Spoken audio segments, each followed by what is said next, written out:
In the world of design and creativity, it's important to stay connected and up to date with all the dope things around. So I wanted to showcase 16 awesome sites that you'll find plenty of use for. Just before we start, by the way, don't forget to check out the first link in the description down below to check out my everything pack, 26 custom-made products made just for you guys as designers and artists. The cool part is, of course, we have an awesome Discord community you guys can also just check out, vibe with, learn from, and just like get some critiques, all that good stuff. But it is just a single purchase, and for the rest of your entire life, you will get any product that I release free, no matter what the price is, emailed directly to you guys. Join the other 7,100 and something plus people, and I hope you enjoy it. Starting off with my favorite sites for free and commercially free fonts. If you've ever wondered how to source a bunch of these fonts that I post on Twitter like every week, it starts with sites like Use and Modify. It's an easy navigated scroll to view font site that shares all looks for each variation without even having to click into the font or anything like that. If you're not a fan of white on black, you can flip it to daytime for the record on the top right little circle icon. It's my personal favorite when sourcing display fonts, but then there's also freefaces, which in my opinion shows a bit of variety of faces with like an uppercase and lowercase a to kind of get the feeling of the typeface. But if you're looking for like decorative fonts and like heavily unique display fonts, this site has plenty of options for sure. Uncut.wtf. Another dope navigation menu when surfing through sans serif, serif, mono typefaces, and display fonts. This site does offer a unique viewing experience with its numbers and full sentence showcase. I've scrolled on this site probably longer than I'd like to admit, just saying.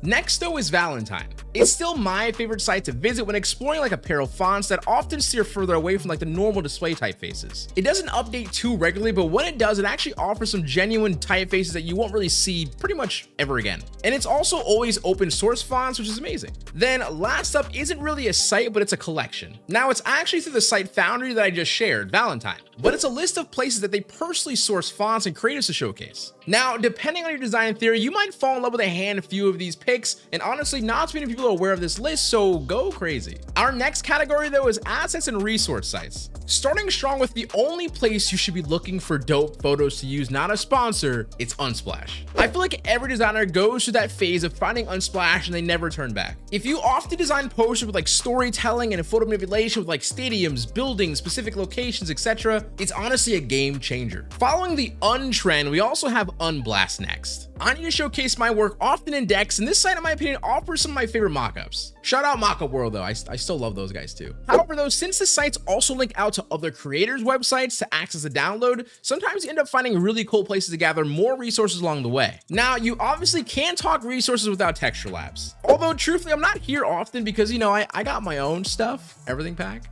But for your texture heavy designers, and most times the ones that just like here to have some fun while they learn, Texture Labs is such a fun place to just gather quality material textures for your next project. Then of course, there's also Resource Boy, a spot for textures, text effects, mockups, templates, all free. Just a good place to know about in the world of free asset searching. And again, this site actually also links out to collaborative projects, so you'll probably find even more cooler spots when exploring. Now, for my personal favorite category of sites to visit, and I visit my share pretty often, it's the inspiration category. Starting hot with Eyecannndy. This site blew up last year with its curated list of motion videography examples and names to draw inspiration and make the best possible mood board on the style of shoot that you would want. Now, you might not care too much of this site outside of like being a simple photographer, videographer, or like a creative director, but if you are, or inspired to be, yes, you should visit this place. Next is Logos.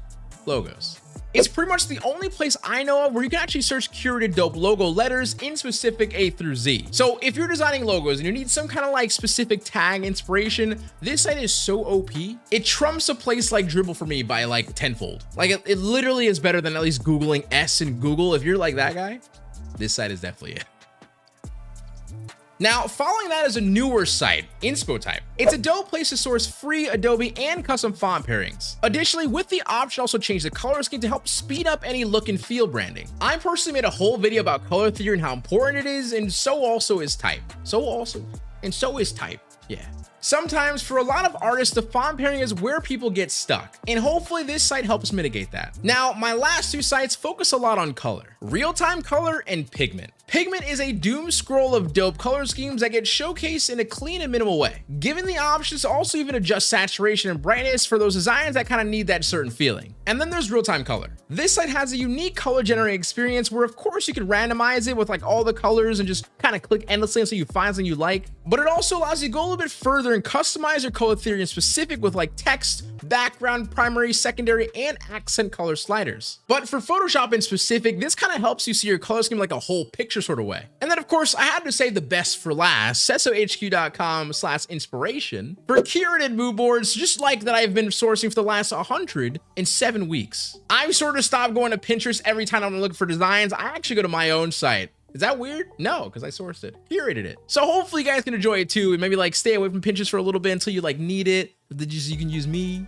you know. But with that being said, that is the end of the video here today, and I just hope one of these sites you visit often. That's my goal here. So with that being said, if you guys are new, do not forget to subscribe and all that good stuff. If you want to be friends, we can be friends. Of course, if you like the video, also don't forget to leave a like on the video. And with that, SisoHQ out. You're not gonna keep smiling. With that, you're not gonna keep smiling, stay positive, and stay freaking productive, guys. Later, much love, peace.